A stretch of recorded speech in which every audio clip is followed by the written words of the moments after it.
नमस्कार, आप देख रहे हैं रीवा दर्शन में सचेता बघेल आपके साथ। आइए नजर डालते हैं आज की खबरों पर विस्तार से। मध्य प्रदेश लोक सेवा आयोग की परीक्षा, रीवा कमिश्नर ने किया परीक्षा केंद्रों का निरीक्षण।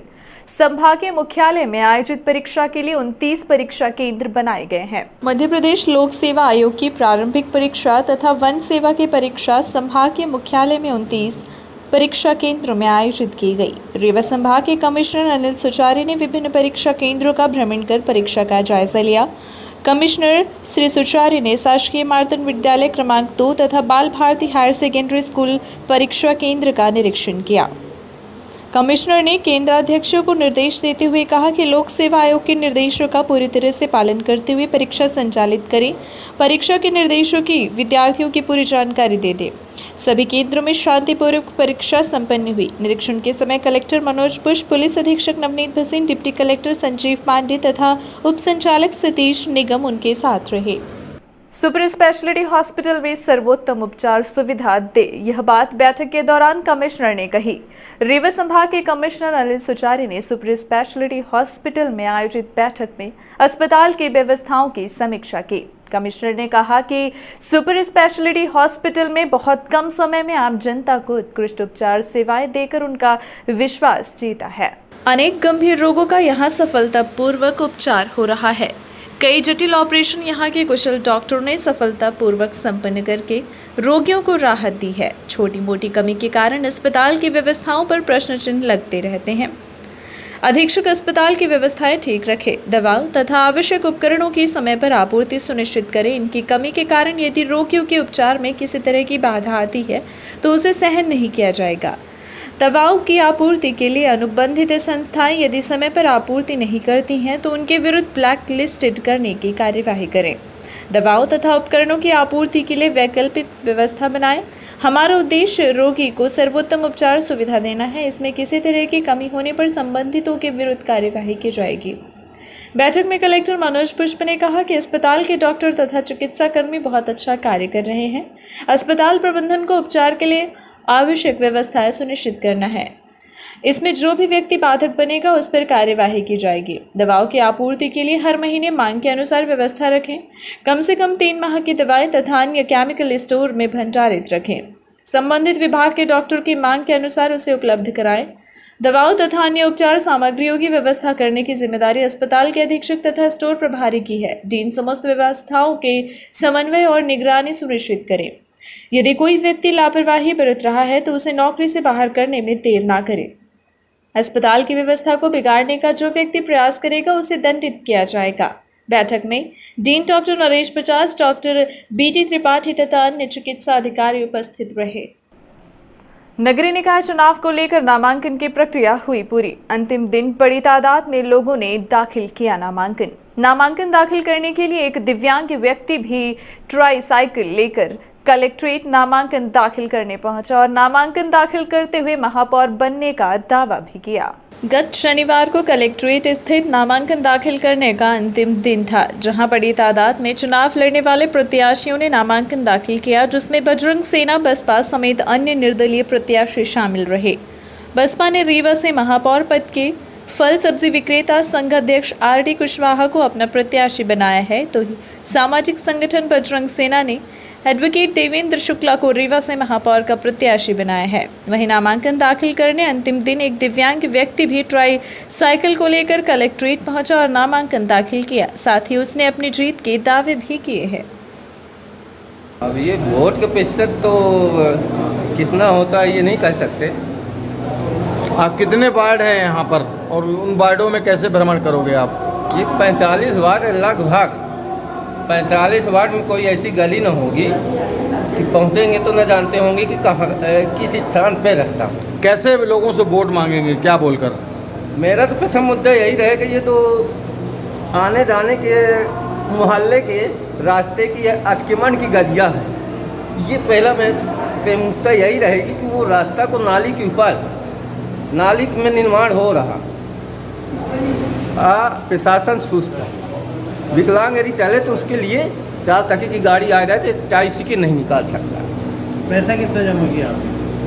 20,000। पैसे कहाँ से आपने इकट्ठा किए? ये पैसे मैं ट्यूशन और ट्यूशन पढ़ाते और काम करता हूँ। नाली के अलावा और बहुत सी समस्याएं हैं, वो कौन कौन सी समस्याएं हैं, आपको जानकारी है? दूसरी समस्या तो ये है कि कोई भी यदि विषय के लिए किसी भी विभाग में जाया जाए तो पहले यही प्रश्न किया जाता है कि आप लिखित में दें। बात यहाँ ये आ जाती है कि यदि जोनल अधिकारी को ये अधिकार है कि यदि उनके जानकारी में बात आती है तो उसमें लिखित की क्या जरूरत, खुद अपने विभागीय या किसी स्टाफ को मुआयना करके उसमें नगर निगम पानी की सप्लाई करता है, लोगों को अच्छा पानी मिल जाता है?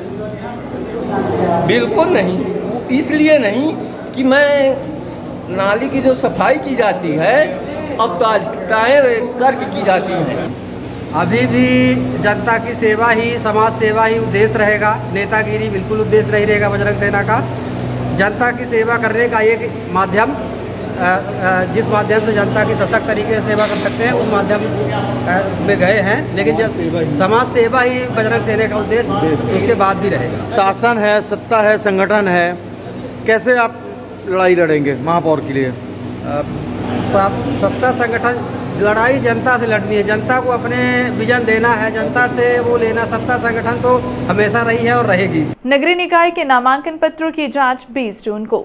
जिले में नगरीय निकाय रीवा तथा नगर परिषदों के आम चुनाव के लिए 2 चरणों में मतदान कराया जा रहा है। इनके लिए नामांकन पत्र 18 जून तक दाखिल किए गए हैं। वहीं नामांकन पत्रों की जांच 20 जून को प्रातः 10:30 बजे से की जाएगी। उम्मीदवार 22 जून को दोपहर 3 बजे तक नामांकन पत्र वापस ले सकते हैं। इस संबंध में कलेक्टर एवं जिला निर्वाचन अधिकारी मनोज पुष्प ने बताया कि रीवा नगर निगम के महापौर तथा पार्षद पदों के लिए दाखिल नामांकन पत्रों की जांच संबंधी रिटर्निंग ऑफिसर कलेक्ट्रेट कार्यालय परिसर में करेंगे।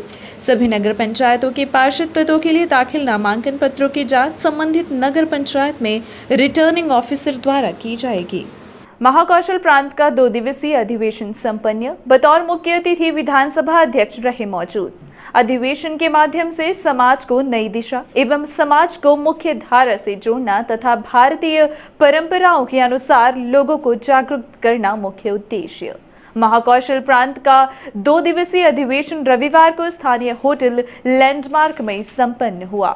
समापन अवसर पर अखिल भारतीय अधिवक्ता परिषद के संगठन मंत्री व अधिवक्ता परिषद के राष्ट्रीय महामंत्री डी भारत तथा अधिवक्ता परिषद के क्षेत्रीय संगठन मंत्री हरिपुर दिल्ली उपस्थित रहे। वहीं इस अवसर पर बतौर मुख्य अतिथि मध्य प्रदेश विधानसभा अध्यक्ष गिरीश गौतम तथा पूर्व मंत्री व रीवा विधायक राजेंद्र शुक्ला उपस्थित रहे। इस अवसर पर महाकौशल प्रांत के महामंत्री दीपेंद्र कुशवाहा, महाकौशल प्रांत के निर्मित प्रांत अध्यक्ष लाल ज्ञानेंद्र प्रताप सिंह एवं अध्यक्ष रमेश पटेल, पूर्व महामंत्री मुकुंद अग्रवाल, वर्तमान मंत्री प्रशांत हरड़े, कार्यक्रम संयोजक लाल बहादुर सिंह, अधिवक्ता परिषद के जिला अध्यक्ष पुरुषोत्तम पाठक, राकेश सिंह सेंगर, संतोष सावरिया, राजभान सिंह, राम नारायण मिश्रा, राम नारायण पांडे, जगदीश गुप्ता, शशि तिवारी, राम कुमारी, ज्योत्सना गुप्ता, नीलम चतुर्वेदी, हेमलता पांडे, मानसी तिवारी आदि लोग मौजूद रहे। 2 दिन से चल रहे इस अधिवेशन के समापन अवसर पर कार्यक्रम के मुख्य अतिथि विधानसभा अध्यक्ष गिरीश गौतम को सुपारी के खिलौने भेंट करके साल श्रीफल से उनका सम्मान किया गया। राजेंद्र शुक्ल को भी शॉल व श्रीफल देकर सम्मानित किया गया। वहीं रेवा में पहली बार प्रांत अधिवेशन हुआ। जिला अधिवक्ता परिषद का यह प्रांत अधिवेशन पहली बार आयोजन में मुख्य भूमिका लाल बहादुर की रही। महाकौशल प्रांत के 22 जिला 210 अधिवक्ता यहां पर अधिवेशन में भाग लिए हुए नजर आए। अखिल भारतीय अधिवक्ता परिषद का यह 2 दिवसीय प्रदेश अधिवेशन जो महाकौशल प्रांत का था, इसमें पूरे मालवा महाकौशल प्रांत से सारे अधिवक्ता जो आए थे, सब लोगों ने मिलकर तय किया कि हमारे कोर्ट प्रेमाइसेस में जो भी व्यक्ति आते हैं उनको जल्द से जल्द न्याय दिलाने का सब लोग मिलकर प्रयास करेंगे। और कोर्ट की जो सुविधा है जो शायद सभी अधिवक्ताओं के लिए होनी चाहिए, उसके लिए भी पूरा प्रयास अधिवक्ताओं को किस हद तक जाना चाहिए? अधिवक्ताओं ने तो सामान्य व्यक्ति की समस्याओं को न्याय दिलाने की हद तक जाना चाहिए। लेकिन आज के परिवेश में अधिवक्ता पैसे के लिए काम करता है, सिर्फ पैसा एक माध्यम है क्योंकि वो व्यवसाय है। और मुझे लगता है कि जहाँ तक अधिवक्ता परिषद के कार्यकर्ताओं की है, वक्ताओं की है, तारीख पे तारीख बढ़ती जाती है। हाँ, वो एक कुल मिलाकर व्यवस्था परिवर्तन की बात है। वो व्यवस्था परिवर्तन धीरे धीरे होगा। शासन को ज़्यादा से ज़्यादा जुडिशियल सिस्टम को और बृहद स्तर पर ले जाना, ज़्यादा जजेस की नियुक्ति करना। वैसे भी सरकार इस बात का प्रयास कर रही है, इसे हम देखते हैं कि न्याय व्यवस्था को ग्रामीण की तरफ हम ले जा रहे हैं। छोटे छोटे स्थानों पर ही हमारी न्यायाधीशों की व्यवस्था हो रही है, माने उनको ज़्यादा चल करके न्याय पाने के लिए नहीं आना पड़े। इसीलिए इस तरह से ग्राम न्यायालयों का गठन हो रहा है, तमाम सारी चीजें हो रही है सरकार की तरफ से। पत्रकार उपेंद्र द्विवेदी की पहल पर बदला गया बदवार में जला हुआ ट्रांसफार्मर। ग्राम पंचायत बदवार व बरसैता के मध्य सुभाष विश्वकर्मा के घर के पीछे विगत कई माह से जला हुआ ट्रांसफार्मर एक बार फिर से वरिष्ठ पत्रकार उपेंद्र द्विवेदी की पहल पर लगवाया गया। ट्रांसफार्मर लग जाने से स्थानीय रहवासियों में खुशी देखी जा रही है। ट्रांसफार्मर लगवाने के लिए लोगों ने पत्रकार उपेंद्र द्विवेदी सहित बिजली विभाग के डीई आशीष मैन, एई अंशुल नारायण त्रिपाठी का आभार जताया है। ये थी आज की खबरें। आगे की खबरों के लिए बने रहे रीवा दर्शन के साथ। दीजिए हमें इजाजत। नमस्कार।